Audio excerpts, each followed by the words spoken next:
In the name of the Father, Son, and Holy Spirit, one God. Amen. Amen. Glory to Jesus Christ. Glory forever. I've been asked to step back a little bit because apparently standing over here is causing neck injuries. I'm trying to get you clientele, but people don't like that, Kalaka. Anyway, so I'm going to try to stand back a little bit so that nobody has to do this during the sermon, okay? I wouldn't want to do that either, so I don't blame you guys. Anyway, how are we doing this morning? Good? How's this side doing? Good. How about this side? Cool. Okay, we know which side rooted for the Bears, so I rooted for the Bears. I hate that I rooted for the Bears, but that's okay. Anyway, this side went by the way. They were louder, clearly. Anyway, cold.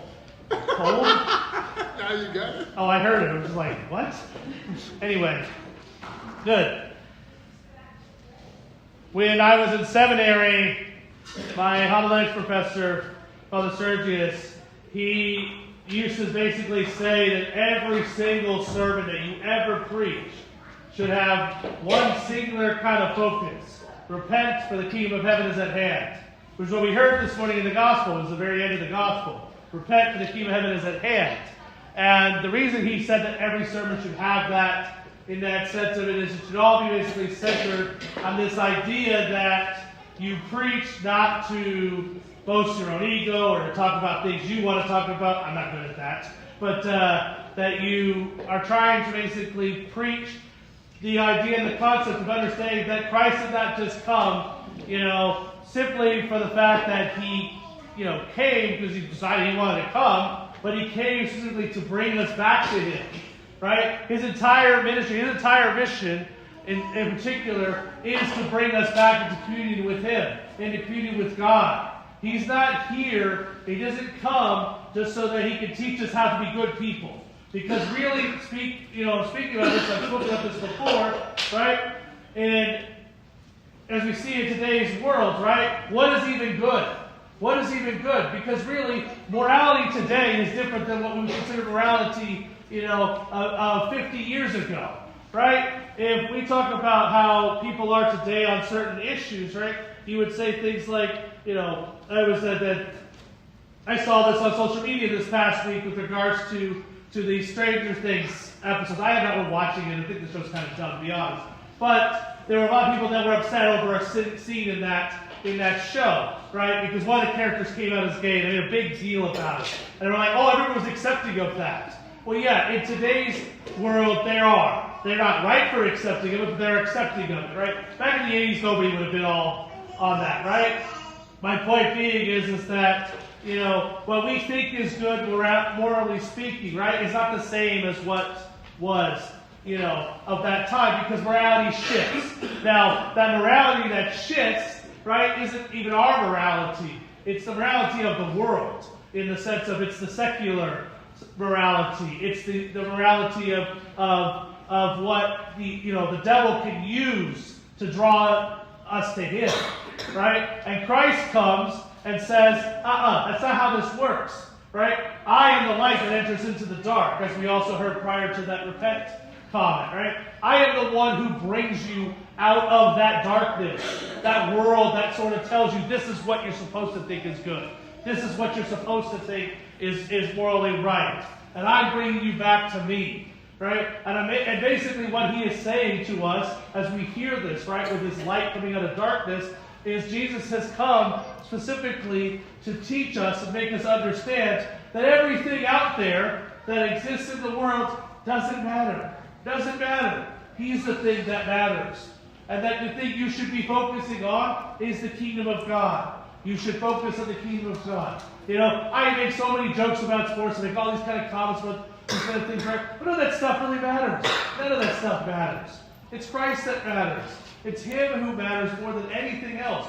Our lives are shaped, and they're called to be shaped to imitate him, to follow after him, to live the way he lived. When he shows us through helping others, we're called to do the exact same thing, right? When he's, preaches and tells us to, in later, passages and such like that we, need to fast and pray, and that's what we'll sponge demons. He's saying that not so he can teach us how to expunge demons, but rather to teach us how to pray, how to fast, how to put our attention onto Him. I'll say this again during Lent, because I always like to talk about this during Lent, but I'm going to say it again here now, is I have a particular prayer that I find my favorite prayer in all of the Divine Liturgy. And it's at the cherubic hymn, when we say, now let us lay aside all earthly cares, that we receive the King of all. Right? We are called to lay aside those earthly cares, receive the King of all, who makes us whole. Right? He makes us more than what we're supposed to be. We were never meant to be, fallen, broken humans. Right? We were always meant to be in communion with God. We were always meant to be in the kingdom of God with Him. And Jesus makes it very clear that if you want to be where you're meant to be, if you want to be attached to me in every way, then you have to repent. You have to stop attaching yourself so much to the earthly cares and start attaching yourself to the heavenly cares. You should yearn like nobody's ever yearned before to be here every single Sunday. To yearn for communion, to see communion as a thing that, doesn't just a little bit of a morsel of that, but that you want it every second of your life, right? And you should take that in the same manner in everything that you do, right? And that means things like we often say when it talks about things that we need to do better as Christians, but, we should forgive and just move on from those things and not worry about those things, not hold on to those things. We should serve others without caring. We should just do it because it's the right thing to do, because it's the godly thing to do. We should say our prayers because those things draw us to God. They draw us to Christ. Those types of things. And those are just a few things, few examples, right? But we should do those things because Christ is telling us that the earthly things that we think, and I don't think that you shouldn't have the opportunity to enjoy what life has offered us, right? But don't make that your worship. Don't make that your idol. Don't obsess over that. Obsess over the things of God, right? Because Christ gives us a very clear and a very definitive, response to that. Repent, for the kingdom of heaven is at hand. It's right here for the taking. It is right here for the taking. The kingdom of God is right there. And all we have to do is repent. All we have to do is change our lives and start living the life that Christ has put before us. That means that we say our prayers, serve, we do what is right. We don't care about what the world says is morally right. We care about what God says is morally right. God tells us, as an example, God tells us abortion's wrong. So you don't vote for abortion. And I'm not trying to get political here, but I'm trying to say here is that that's an example of that, right? You live by what the church teaches on those matters, right? You live according to His commandments. God says, help others, even those you hate. So you help others, even those you hate. You see someone who walks into church and you go, that's somebody I don't want to have walking into church. They don't look like me or act like me or dress like me. You don't sit there. You say, welcome. I'm happy that you're here. God bless you. It's amazing, right? That's what I'm talking about by living that, right? Living what that repentance looks like. In other words, living the way God wants us to live.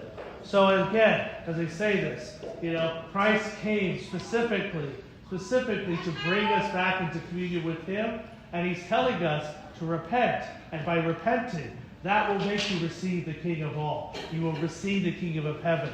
And that's what we're called to do, every single one of us here. So let us all work towards striving to repent and also to receive the kingdom of heaven. Amen. Amen.